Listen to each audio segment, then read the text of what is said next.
Ronnie van Bemmel, vandaag op de allereerste Radio NL TV Oranje Zomertour. Hoe gaat het? Ja, helemaal goed. En zeker niet de laatste naar mijn idee, want ik vond het leuk.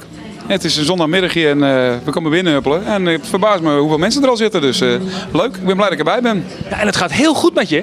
Het gaat erg goed. We zijn bezig met een opname van een nieuw album. En de single gaat 14 juli de release in. Verwachten we veel van. Een leuke single. En ja, het is weer spannend afwachten. Hoe gaat die heten?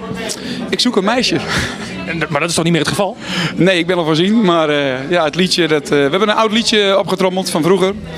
En we hebben een leuke sweeper aangegeven, een modern jasje gestoken. En ja, ik ben er blij mee. Een heel leuk liedje geworden. En ja, verwachtingen zijn hoog gespannen. Je ziet dat het, nadat je dus met de maatschappij in zee gaat, CNR die is heel erg druk met me, zie je dat het kringetje om Utrecht gewoon een stuk groter wordt. En dat is voor mij wel erg lekker. Want je gaat ook je klussen, je komt wat meer het land in.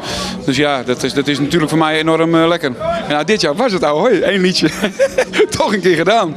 Nee, ja, ik weet het niet. Ik kijk altijd wel hoe alles loopt. Ik laat alles maar op me afkomen. En ik heb geen plannen voor grote dingen. Althans, het album, daar verwacht ik veel van. Maar qua theaterdingetjes, even in de wachtkamer.